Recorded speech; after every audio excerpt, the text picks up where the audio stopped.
하나님의 기뻐하심으로 금요 기도회를 통하여 여러분의 영적 강함과 하나님을 향한 믿음의 열정이 더욱더 새롭게 일어나는 시간이 되시길 바랍니다. 우리 말씀의 제목 같이 나눕니다. 찬양으로 승리하라. 찬양으로 승리하라. 아멘.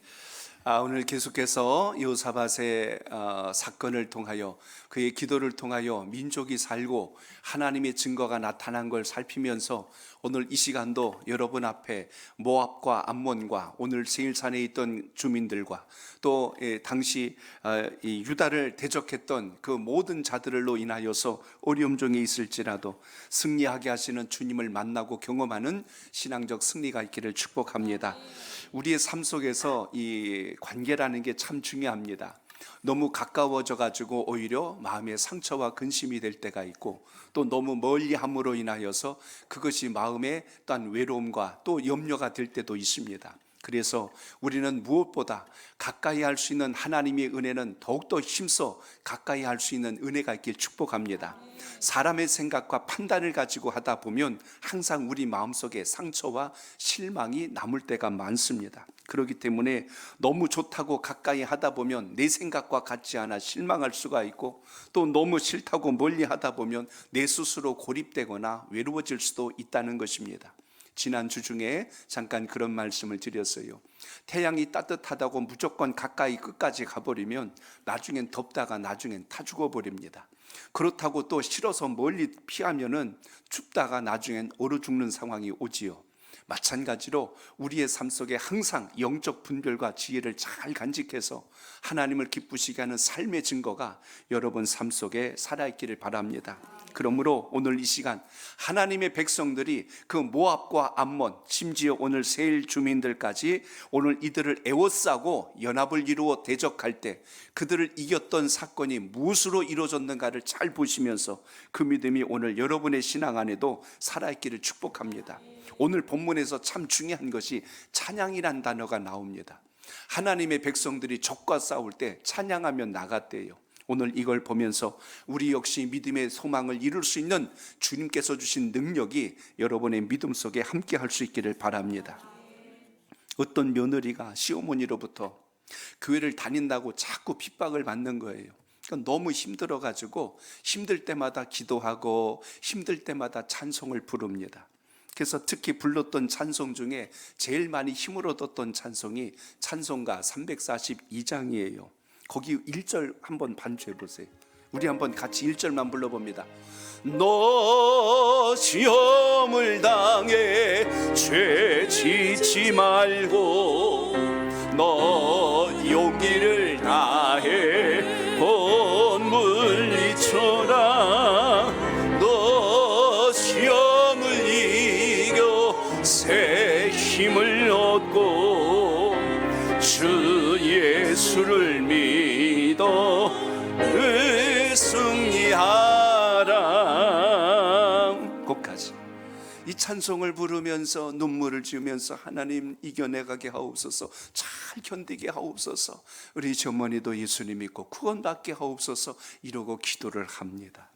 그런데 그 찬송 소리가 건너방에 있는 시어머니 그 귀에도 계속 들리는 거예요. 그때 이웃에 사는 시어머니 친구분이 왔답니다. 그 친구분이 오니까 시어머니가 만나자마자 또 무슨 얘기를 했겠어요? 저 며느리 흉을 보기 시작을 하는 거예요. 아고 우리 며느라기가 이러네요 하고 막 또 이야기를 하는데 건너방에서 막 찬송하는 소리가 이쪽에 들려오는 겁니다. 그 찬송 소리 중에 그게 있어요. 예수가 함께 계시니 시험이 오나 겁없네 하고 또 찬송을 부르는 거예요. 근데 시어머니가 이를 갈면서 그 이야기를 하는 거예요. 저 소리를 들어보니까 어머니가 듣기에는 무슨 말로 들으면 시험이란 말을 시어미로 들리는 거예요. 그러니까 가사가 묘해지는 상황이 발생하는 거예요. 시험이 시어미가 되면 어떤 상황이 벌어지겠어요? 그러니까 그 찾아온 그 이웃집 그 친구분한테 그렇게 이야기를 하는 건, 이것 좀 보여, 우리 며느라기가 이 시어미를 이겨먹으려고 그런다고. 저 노래 좀 들어보래. 예수가 뭐 함께 계시니 시어미가 오나 겁이 없대. 그래가지고 그렇게 이야기를 하는 거예요. 그러더니 오늘 또 그 가사를 이야기, 좀 전에 우리 불렀던 거, 그리고 방금 전에 한 소리 뭐라고 했는지 알아? 하더니 이야기하는 거예요. 너 시험이 하면서 또 시작하는 거예요. 죄 짓지 말고 용기를 다해 곧 물리쳐라. 너 시험이 이겨 새 힘을 얻고 늘 승리하라. 이러니까 그 마음이 어떻게 되겠어요? 잘못 알아들으면 오해를 하는 거예요. 신앙생활을 할 때 하나님 말씀을 오해하면 내 생각대로 판단하고 내 생각대로 그렇게 밀어붙일 때가 있는 겁니다. 그래서 우리가 은혜 받기 전까지는 아무리 주님 앞에 예배를 드려도 내 생각의 틀에 갇혀 있기 때문에 마치 뚜껑 닫아놓은 그릇과 똑같아서 복이 아무리 부어져도 담길 수 없는 것을 보게 됩니다. 그리스도인에게 있어서 신앙의 기본기 세 가지가 흔들리지 말아야 되는데 그 중에 하나가 예배요. 그리고 여러분의 기도와 여러분의 찬송이 살아있길 바랍니다. 그 속에 이걸 묶는 것이 하나님의 말씀인데 하나님의 말씀이 풀어서 기도가 되고 거기에 곡을 붙이면 그게 찬송이 되는 줄로 믿으시기 바랍니다. 찬송은 그래서 영적 승리를 가져오는 강력한 힘이 될 수 있고 기도는 악한 마귀 권세를 이기게 하는 강력한 지혜를 얻을 수 있다는 걸 잊지 않길 바랍니다. 말씀은 악한 영을 이길 수 있는 강력한 능력이 그 속에 있다는 것을 본다면 오늘 대적들이 쳐들어왔을 때 지난주에 이어서 오늘 여호사밧 왕이 어떻게 그 대적들을 이겼을까? 오늘 그걸 잘 보면서 우리의 신앙 안에서도 영적 싸움에서 패하는 자가 되지 말고 세상에 속한 모든 전쟁이 하나님 손에 있다는 걸 믿고 소망 중에 기도할 수 있길 바랍니다. 내가 가는 길이 좀 혼미할지라도 그 길에서 주님을 만나면 그 길은 고난의 길이 아니라 축복의 길로 바뀐다는 걸 잊지 않길 바랍니다. 하나님께서 주실 축복은 인생이 아무리 그것을 회방하고 방해할지라도 이기게 하시는 주님 때문에 그것을 딛고 갈 수 있지 그 밑에서 엎어지지 않는다는 것입니다. 그렇기 때문에 항상 우리의 마음속에 주의 은혜를 놓치게 되면 내 마음속에 분노와 혈기와 미운 감정, 상한 감정이 나를 지배하므로 하나님께서 아무리 좋은 길을 보여주셔도 그 길을 향하여 가지를 못한다는 것입니다. 세상 속에 젖어있는 익숙함, 그 편안함을 끊어내는 훈련이 되지 않으면 우리는 생각은 주님 안에 있는데 삶은 여전히 세상 속에서 벗어나지 못하고 있다는 사실입니다. 오늘 하나님의 백성들이 구원받는 장면을 잘 보시기 바랍니다. 여호사밧 왕이 당시의 암몬과 그리고 모압과 그리고 마온 족속들, 심지어 오늘 여기 보면 어디입니까? 이 세일 땅에 사는 사람들까지도 함께 모든 것 자기의 이익을 취하려고 남유다를 에워싸고 공격할 때 오늘 이것을 어떻게 이겼는가를 잘 보시면서 여러분의 삶 속에 그 은혜가 있기를 바랍니다. 지난 시간에 이기는 방법을 무엇으로 말씀드렸어요? 여호사밧 왕이 이제는 오로지 여호와를 향하고 믿음의 시선을 주님께 두고 하나님 말씀에 집중함으로 인하여 대적을 이길 수 있는 하나님의 능력을 얻는 것을 보았습니다. 그래서 오늘 본문에도 보면 그걸 이길 수 있는 방법들을 소개하는데 여러분 16절을 먼저 읽어볼까요? 그냥 16하고 17절 이어서 있습니다. 시작. 내일 너희가 그들에게로 내려가라. 그들이 시스고게로 올라올 때에 너희가 골짜기 오기 여루엘 들 앞에서 그들을 만나려니와 이 전쟁에는 너희가 싸울 것이 없나니 대열을 이루고 서서 너희와 함께한 여호와가 구원하는 것을 보라. 유다와 예루살렘아 너희는 두려워하지 말며 놀라지 말고 내일 그들을 맞서 나가라. 여호와가 너희와 함께하리라 하셨느니라. 아멘. 저를 따라합니다. 이스라엘은 찬양을 들고 싸웠습니다. 아멘. 자, 여러분, 전쟁을 하려면 무기가 좋던가 숫자가 많아야 돼요. 그런데 지금 이스라엘 백성들은 지금 남유다는 적과 싸우려고 하니 그쪽은 연합군을 이루고 있습니다. 쉽게 말하면 3대1로 싸워야 되는 상황이 왔어요. 숫자로 보나 뭐로 보나 지금은 완전히 열세입니다. 이길 수가 없는 싸움이에요.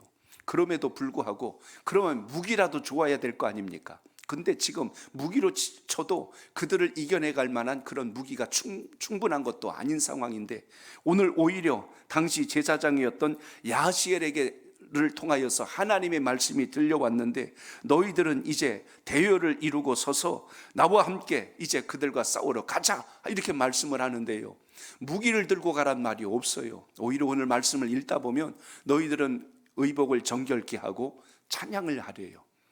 그러니까 사람들이 이야기를 들으면 우리가 잘못 들었나 하고 싶을 생각이 들 만큼 오늘 상황이 벌어지고 있는 것을 봅니다. 전쟁하러 가는데 찬양을 하래요.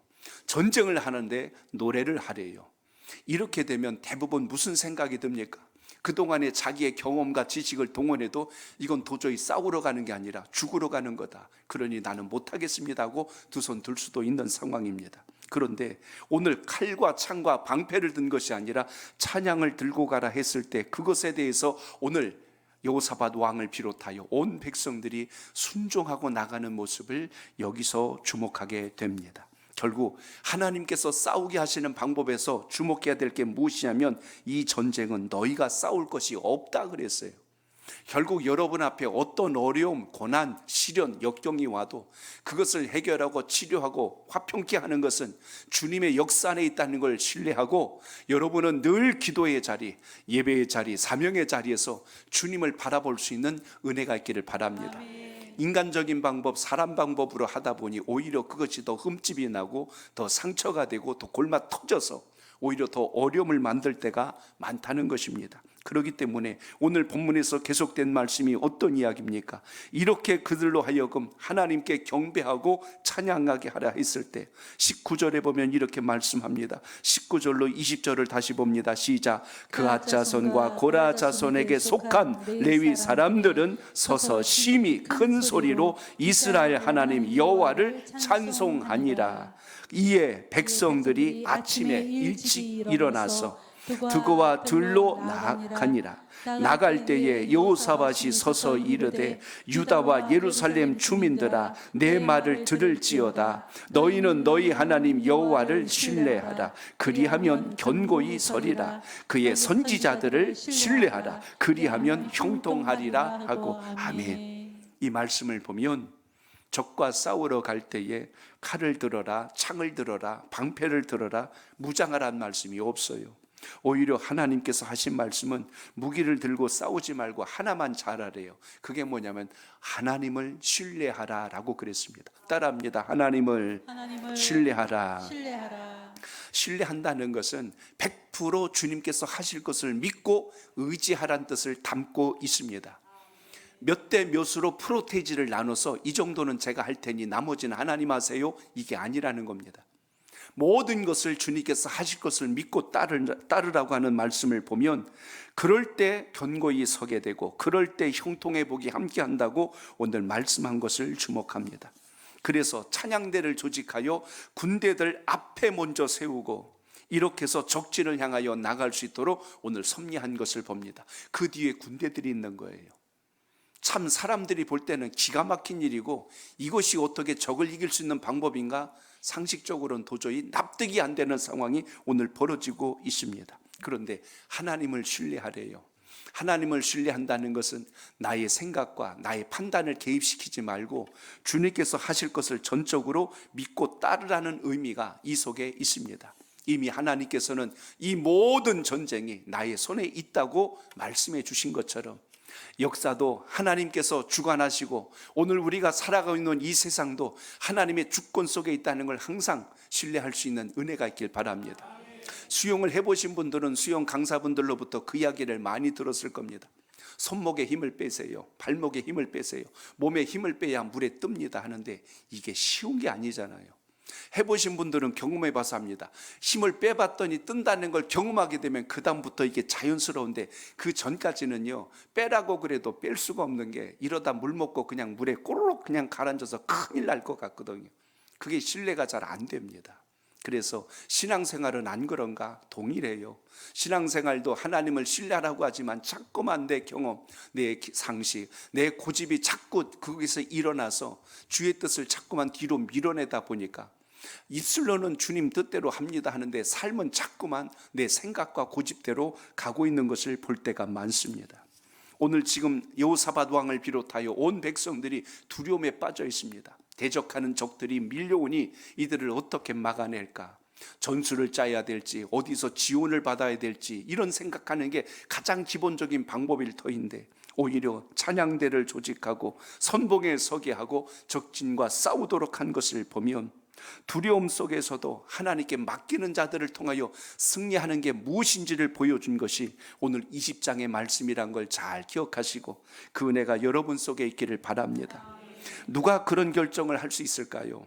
오늘 말씀을 본다면 하나님을 신뢰하고 주님을 전적으로 의지할 때 이것이 가능하지, 우리가 살면서 여전히 내 방법을 고집하고 있다면 평생을 신앙해도 하나님이 말씀한 것에 근처도 못 가는 우리들의 모습을 볼 때가 있습니다. 그러므로 오늘 말씀에서 놓치지 말아야 될 대목이 22절로 23절이에요. 자, 두 절을 이어서 다시 봅니다. 시작. 그 노래와 찬송이 시작될 때에 여호와께서 복병을 두어 유다를 치러 온 암몬 자손과 모압과 세일산 주민들을 치게 하심으로 그들이 패하였으니 곧 암몬과 모압 자손이 일어나 세일산 주민들을 쳐서 진멸하고 세일 주민들을 멸한 후에는 그들이 서로 쳐 죽였더라. 아멘. 저를 따라합니다. 찬송이 시작될 때 하나님의 역사가 일어났습니다. 하나님의 역사가 일어났습니다. 오늘 여기 찬양이 시작될 때 뭐라고 했습니까?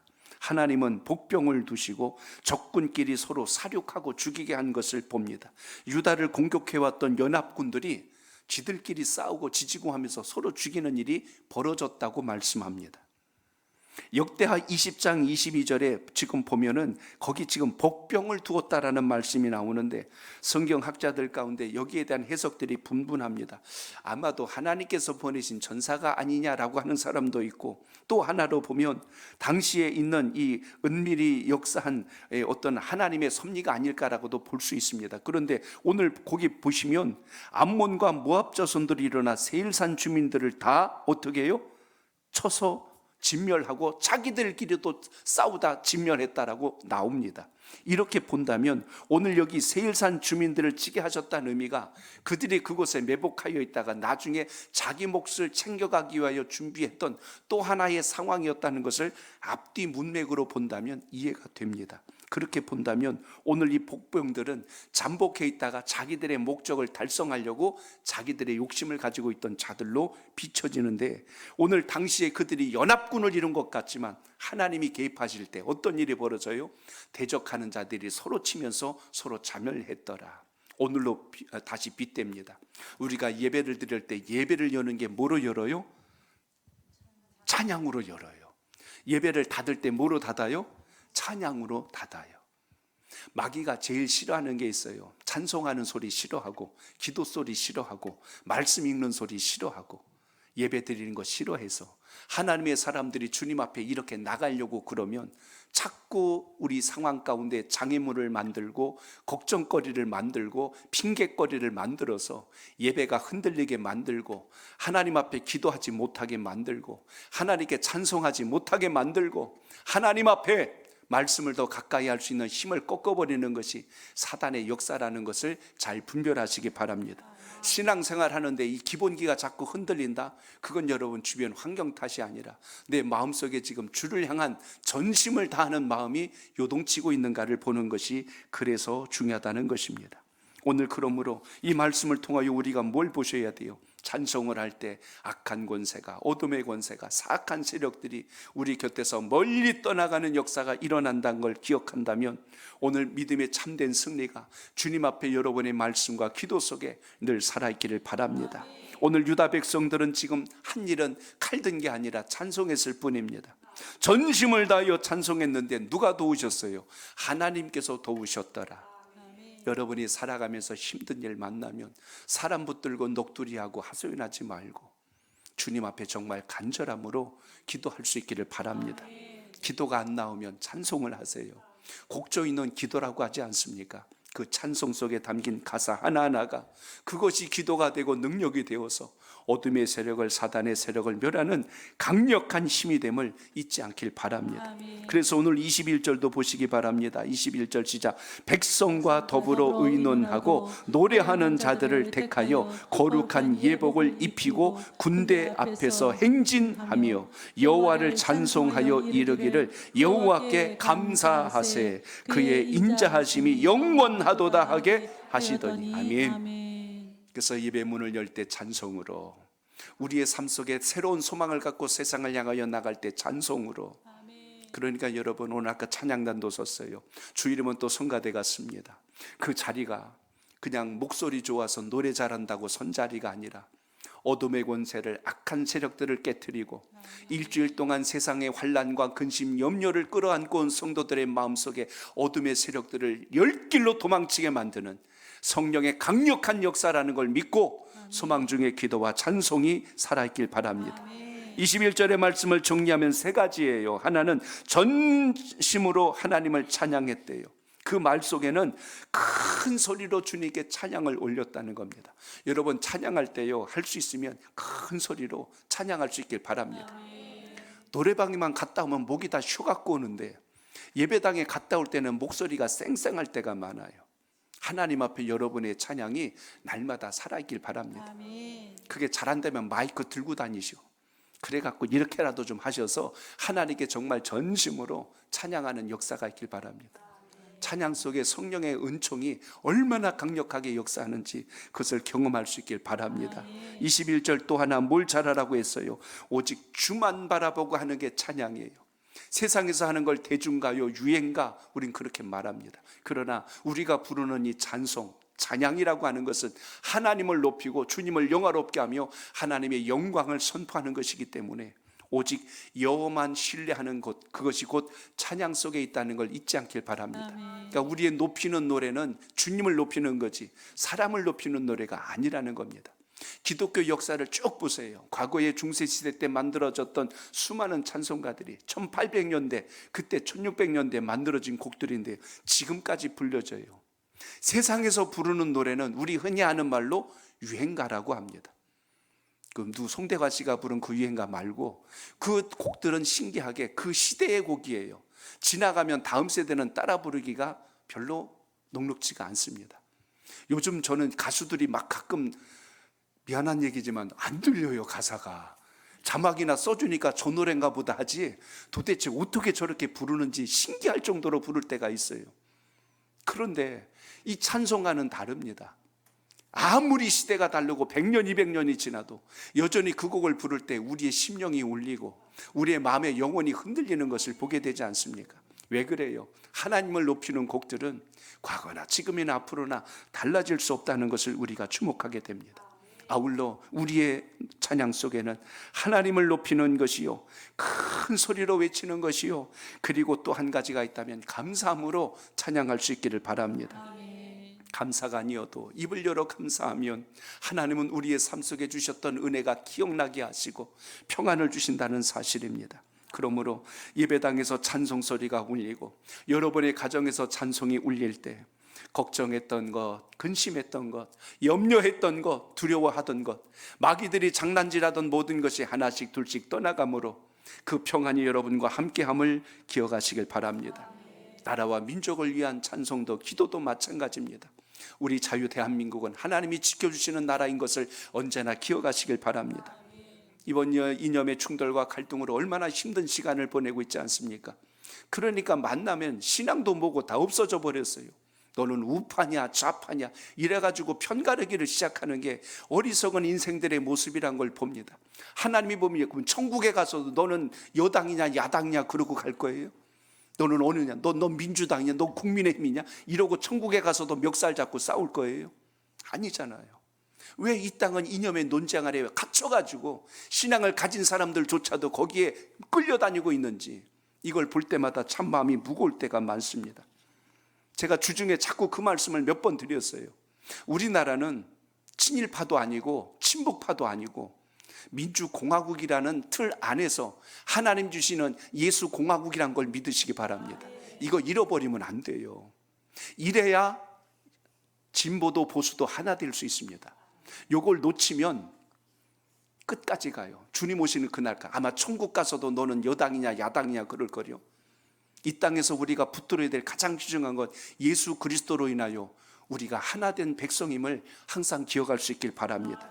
그러므로 말 그대로 이 땅은 국민에게 주권이 있고 국민에게 모든 권력이 있고 힘이 있다고 고백하면서 왜 자꾸 체제와 제도 아래 이념 속에 녹아 들어가서 편가르기를 하냔 말이요. 그러니까 나라가 이렇게 시끄럽고 어지러울 수밖에 없는 것을 봅니다. 우리 민족은 하나님의 주권적 섭리에서 역사가 움직이고 있음을 기억하여 하나님 안에서 하나 되는 은혜가 있기를 바랍니다. 예수 그리스도로 하나님의 영광을 이룰 수 있는 나라. 그러므로 우리 삶 속에 어떤 어려움과 근심이 있어도 우리를 회복하시는 것은 주님의 역사지 사람의 생각에 틀에 있지 않다는 걸 놓쳐서는 안 됩니다. 여러분 로마서 5장 3절로 4절을 보세요. 거기 이렇게 말씀합니다. 시작. 다만 이뿐 아니라 우리가 환난 중에도 즐거워하나니 이는 환난과 인내를, 인내는 연단을, 연단은 소망을 이루는 줄 알미로다. 아멘. 사도 바울은 환난이 인내를 낳는데요, 인내가 연단을 낳고 연단의 끝자락에서 우리가 얻을 수 있는 게 소망이라고 말씀합니다. 시련을 저주로 알고 원망하지 말아야 될 이유는 그걸 통해서 우리를 더 강하고 새롭게 하시는 하나님의 특별한 섭리가 있다는 것을 오늘도 기억하시길 바랍니다. 아멘. 시편 136편을 이제 아마 다 여러분 필사하시면서 보셨을 겁니다. 거기 보면 여호와께 감사하라, 이 말이 무려 26번 나옵니다. 계속 여호와께 감사하라, 여호와께 감사하라. 그 감사란 고백 속에 보면 하나님께서 모든 것을 이루시고 지금도 역사하시고 앞으로도 예비하신 분이라는 걸 찬양하는 가사로 그대로 거기에 곡조가 담겨있는 글로 말씀으로 기록된 걸 볼 수가 있습니다. 오늘 하나님은 여호사밧을 비롯하여 남유다 백성들이 전심으로 주님을 신뢰하였을 때 그들로 하여금 손에 피를 묻히지 않도록, 그들의 손에 칼을 들지 아니하여도 이길 수 있도록, 적군들이 서로 자기들이 칼부림 나다가 서로 차멸해버리는 이런 역사를 만들어준 것처럼 하나님께서 이루시는 뜻 안에서 믿음의 결단과 기도가 있기를 바랍니다. 유리한 조건을 가졌다고 다 이기지 않는다는 걸 보여준 것이 하나님의 말씀이에요. 표면적으로 보면 대적들이 강해 보입니다. 그러나 그 내면에서 일하시는 하나님의 힘이 훨씬 더 크다는 것을 보게 됩니다. 그러므로 우리는 자라난 환경이나 태어난 것으로 인하여 나는 왜 이런 집에서 태어나서, 나는 왜 이렇게 자라서 내 인생은 이 모양 이 꼴이 됐을까로 무너져서는 안 되는 것은, 여러분의 영혼, 여러분의 가정, 여러분의 생명을 환경이 지배하는 것이 아니라 주님의 주권적 섭리로 우리가 움직여가고 있다는 걸 잊지 말고 믿음의 자리에 서시길 축복합니다. 위인전들을 쭉 보면요, 거기 제가 몇몇 인물들을 좀 추려서 다시 봤습니다. 여러분이 잘 아는 아인슈타인의 어린 시절에 대한 이야기를 보니까 4살 때 겨우 말을 시작했어요. 별로 이게 놀랄 일이 아니시구나. 여러분의 아이들은 태어나면서부터 말하면 엄마 아빠 하죠. 막 요즘은 말들이 그냥 뭐 조금 돌진하기 전에 하면 뭐 우리 영재 났다 천재 났다 난리 났어요. 막 그렇게 합니다. 근데 아인슈타인은 4살 때 겨우 말을 시작했어요. 또 하나 7살에 글을 처음 이제 배웠어요. 지금 아마 유치원 들어가기 전부터 한글 다 띄고 들어가죠. 어떤 애들은 영어까지 띄고 가.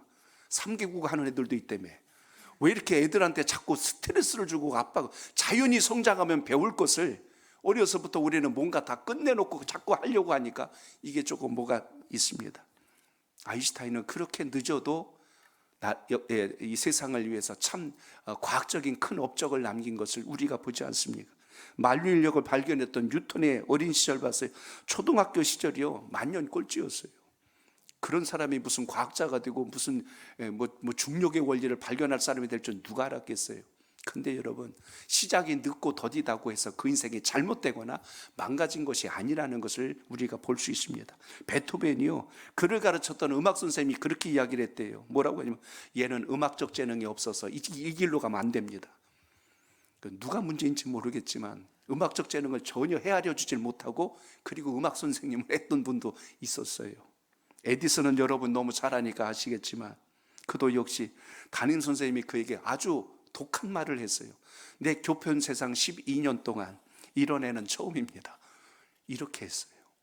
근데도 그 에디슨은 학교를 제대로 나오지 못하고 어머니의 학단 지도를 가정학습을 통해서 했을지라도 그는 많은 발명을 이뤄낼 수 있을 만한 훌륭한 인재로 쓰임받은 것을 봅니다. 월트 디즈니에 대한 이야기는 많이 들으셨을 겁니다.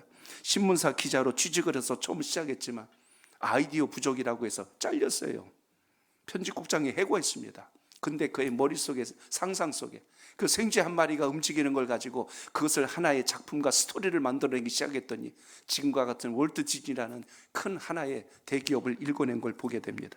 영국의 윈스턴 처칠도 6학년 때까지 낙제, 6학년에 낙제했어요. 그만 어때? 1년 유급이요. 초등학교 오늘 여기 앉으신 분들 중에 7년 다닌 분 손 들어보세요. 7년 다닌 분. 전 아니에요. 7년 다닌 분 없지요? 그래요. 근데 7년 다녔어. 그래도 나라를 위해서 큰 수상으로서의 업적을, 그 어려운 시기를 이겨낸 것을 보게 됩니다. 인물을 들자면 끝도 없을 겁니다. 그런데 제가 드리고 싶은 오늘 주님의 말씀에 근거한다면, 남유다는 지금 모압 암몬 족속들 이길 힘이 전혀 없어요. 가진 게 없고 무기도 약했고 군사력도 약했습니다. 그럼 어떻게 패하는 길밖에 없는 겁니다. 그럼에도 불구하고 그들이 누굴 의지했어요? 여호와를 신뢰하고 하나님을 향하고 주님을 높이고 주님을 찬양할 때 하나님은 이 민족을 들어서 역사의 가장 주역을 이룰 만한 나라로 세운 것을 기억하시길 바랍니다. 그러므로 여러분의 기도도 마찬가지요. 우리 자녀들을 위한 기도도 마찬가지. 우리 집은 이러니까 어쩔 수 없어, 이렇게 그 틀 안에 갇히지 말고 오늘 하나님께서 역사하신, 여러분이 여호와를 신뢰하고 있는지, 여러분이 주님을 전적으로 향하고 바라고 있는지, 이걸 잘 먼저 점검하지도 않고 우리의 시선이 여전히 세상에 머무른다면 환경을 탓하면서 거기에 안주할 수밖에 없을 것입니다. 오늘 말씀을 다시 돌아갑니다. 오늘 본문처럼 찬송을 시작할 때 하나님이 뭘 시작해서 역사를 시작하고 기적을 일으키셨던 것처럼 오늘도 주님께 뜻을 정하여 구하는 기도가 선한 응답으로 열매가 되시길 바랍니다. 아울러 한 가지를 더 같이 봅니다. 오늘 26절을 읽습니다. 시작. 넷째 날에 무리가 브라가 골짜기에 모여서 거기서 여호와를 송축한지라. 그러므로 오늘날까지 그곳을 브라가 골짜기라 일컫더라. 아멘. 저를 따라합니다. 다시 모여 하나님을 송축했습니다. 아멘. 여기 넷째 날이 어떤 날이에요? 셋째 날까지 싸움이 다 끝난 날입니다. 그것도 이들이 남유다가 싸운 게 아니고 첫째 날 찬송하고 하나님을 높이고 주님을 신뢰하고 있을 때 하나님이 그들을 움직여서 세일 거민 주민들을 죽게 진멸시키고 자기들끼리 칼부림이 나서 모두 죽고 그들이 쓰러져 버리자 거기 뭐가 남았어요? 전리품들이 남았는데 이게 3일 동안 거둬들여도 다 거둬들일 수 없을 만큼 너무나 많았던 거예요. 그래서 넷째 날은 모든 전쟁이 끝나고 이제 그들이 무엇을 했답니까? 브라가 골짜기에, 여기 브라가란 뜻은 송축하다란 뜻을 가지고 있는데 그곳에 그들이 모였습니다. 그리고 뭐 했어요? 여호와를 높이고 찬양하고 경배했더라. 그러니까 고난 중에 있을 때만 찬송하는 게 아니고 우리에게 감사와 은혜와 평강의 역사가 일어날 때도 찬양이 살아있기를 축복합니다. 힘들고 어려울 때만 기도하지 말고 하나님이 여러분에게 평안을 주시고 감사한 이유를 주셨을 때, 또 그 열매를 얻었을 때도 주님 앞에 기도와 간구가 흔들리지 않기를 축복합니다. 그러므로 악한 곳에는 우리의 연약함을 알기 때문에 거기를 공격해요. 문제를 일으켜서 그것만 걸리면 항상 쓰러지고 시험 들고 넘어지고 자빠지니까 그것만 가지고 괴롭힌단 말입니다. 그래서 하나님의 사람들은 오늘 말씀처럼 전적인 주님의 신뢰를 통하여 하나님의 일하심을 경험할 수 있는 역사가 있기를 축복합니다. 오늘 여기가 브라가 골짜기라고 그랬어요. 축복의 골짜기, 찬송의 골짜기. 오늘 이것은 하나님 주신 기적의 골짜기가 되었습니다. 만약 하나님의 백성들이 하나님의 말씀을 신뢰하지 않았더라면 오늘 이 브라가 골짜기가 어떻게 될까요? 오히려 완전히 반대로 됐을 겁니다. 남유다 백성들이 모두 그 골짜기에서 모두 처절한 죽임과 살육을 당하여서 모두가 피투성이가 되거나 목숨을 잃어 시체가 널브러져 있고 부끄러움과 수치의 골짜기가 될 뻔했던 그곳이 하나님을 신뢰함으로 인하여 완전히 모든 것이 바뀌어지고 역전을 일으켰던 것처럼 여러분의 신앙에도 그 은혜가 있기를 바랍니다. 가만히 한번 그때를 한번 상상해 보세요. 대적들이 막 새무리가 돼서 연합을 이루어 대적하는데 저들을 우리가 어떻게 이기지? 나갔다가 우리 완전히 개죽음 당할 것 같아. 큰일 났어 하고 걱정만 하고 있었다면 어떻게 되겠어요? 그런데 제사장을 통하여 레위 지파 사람을 통하여 아니다, 여호와를 신뢰하라, 하나님을 의지하면 반드시 우리에게 영광과 승리를 가져다 주실 것이다. 오늘 이것이 우리의 절대적인 신앙과 믿음의 기준이 되시길 축복합니다. 살다 보면 여러분 걱정 없는 사람이 어디 있겠어요? 나이가 점점 들면서 나도 병들면 어떡하지? 나도 다치면 어떡하지? 그런 마음이 들어요. 직장 잃으면 어떻게 하지? 사업하다가 이거 망하면 어떡하지? 이런 생각들이 밀려 들어옵니다. 우리 자식은 언제 철들지? 이러면서 걱정이 꼬리에 꼬리를 물고 일어나면 삶이 우울해지고 내 인생이 불행한 것처럼 그 안에 갇혀버려서 나중엔 삶의 무기력증에 빠질 수밖에 없습니다. 병들면 어떡하지? 그러지 말고 어떡하면 돼요? 하나님께서 고쳐주시면 되지 하는 이런 마음이 우리의 기도 속에 역전으로 일어나길 바랍니다. 직장 잃으면 어떡하지? 그러지 말고요, 하나님께서 더 좋은 직장을 주실 줄 믿고 이렇게 여러분 기도할 수 있기를 바랍니다. 사업이 망하면 어떡하지? 그러지 말고요, 새로운 환경을 주시는 기회를 얻으면 되지 하고 이렇게 하나님께 뜻을 정하는 게 이게 얼마나 귀하겠어요. 우리 자식은 언제 철들지? 그러면 여러분 두들겨 패서라도 바꿔놔야죠. 하나님께서 주신 지혜를 붙드는 능력이 오늘 여러분의 기도 속에 있기를 바랍니다. 한번 저를 따라합니다. 없는 걱정 만들지 말고 없는 걱정 만들지 말고 있는 걱정 물리치자. 있는 걱정 물리치자. 아멘. 그냥 갑자기 만든 표예요. 없는 걱정 만들지 말고 있는 걱정 물리치자. 무엇으로? 여호와를 신뢰함으로. 오늘 이렇게 주님을 신뢰해서 이기는 신앙이 되시길 바랍니다. 누가복음 17장 11절로 19절에 보면 고침을 받았던 10명의 나병 환자 이야기가 나옵니다. 그런데 그 중에 한 사람만 고침을 받아서 예수님 앞에 와서 경배를 드려요.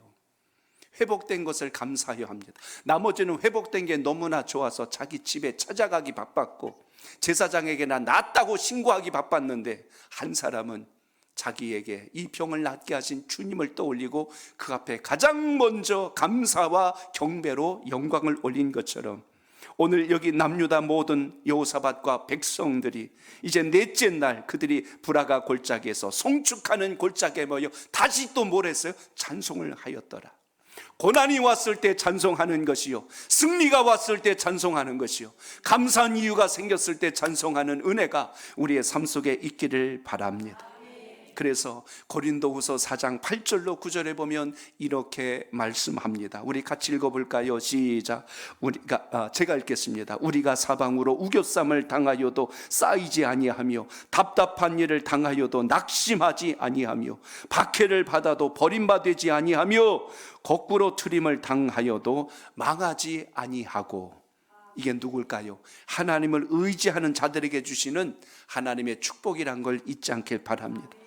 사방으로 애호싸움을 당했다고 실망하거나 낙심하지 말고, 답답한 일 당하였다고 낙심하지 말고, 박해를 받았다고 내가 버림받았구나 하고 절망하지 말고, 거꾸로 팀 당하였다고 내 인생에 망하였구나 하지 말고. 왜요? 여호와 하나님을 신뢰하는 자들은 이런 모든 최악의 상황 속에서도 건지신다는 걸 신뢰하고 믿어서 오늘 그것에 대한 영적 체험이 여러분들 삶 속에 있기를 바랍니다. 어느 여집사님의 간증문 중에 하나를 보았습니다. 이분 자궁암이었어요. 그런데 이분이 놀랍게도 찬송가 471장 이 곡을 눈물로 기도하고 부르면서 그 병이 나았다고 고백을 합니다. 그 앞부분에 보면 가사가 이래요. 우리 한번 같이 불러볼까요? 주여 나의 병든 몸을 지금 고쳐주소서. 모든 병을 고쳐주마 주 약속하셨네. 나머지는 이따가 집에 가서 부르시고, 여기 가사 중에 중요한 게 있어요. 주여 나의 병든 몸을 지금은 고쳐주소서. 주님이 말씀합니다. 모든 병을 고쳐주마 주 약속하셨네. 뭘 믿은 거죠? 주님께서 고쳐주실 것을 신뢰하고, 주님께서 회복시켜 주실 것을 신뢰하고, 우리의 신앙과 기도의 자세가 오늘 여호사밧 왕과 유다 백성들처럼 여호와를 신뢰하라, 오직 주만 바라라, 이렇게 함으로 대적을 이겼던 것처럼 이것이 여러분의 신앙의 영적인 공식이 되시길 바랍니다. 그러므로 찬송하는 성도들에게 하나님이 평화를 주시고 승리를 거머쥐게 한다는 걸 기억하시길 바랍니다. 바울과 실라가 빌립보 감옥에 갇혀 있을 때 신세 한탄하고 낙심한 것이 아니라 거기에서 찬송하고 기도할 때 옥문이 열리고 착고가 풀려지고 하나님께서 모든 것을 열어가셨던 것처럼 우리의 인생에 가장 절망스럽고 벼랑 끝에 섰을 때 오늘 여러분 주님 앞에 오셨는데 전심으로 기도할 수 있길 바랍니다. 이제 말씀 맺습니다. 말씀 맺고 통성기도하고 불 끄면 손살같이 집에 가지 말고 하나님 앞에 여러분 오늘 요사밧과 유다 백성들처럼 간절함으로 기도하고 간절함으로 찬송하고 간절함으로 주님의 은혜를 구할 수 있는 기도가 살아있기를 바랍니다. 찬송이 절망을 이깁니다. 찬송이 걱정을 물리칩니다. 찬송이 불안을 사라지게 만듭니다. 찬송이 격동했던 우리의 감정을 진정시켜 줍니다. 찬송이 내 마음속에 있는 분노와 울분을 삭혀 주십니다. 그리고 찬송이 악한 마귀를 이기게 한다는 걸 잊지 마시고 오늘 그 은혜가 여러분의 기도와 삶 속에 살아있기를 축복합니다.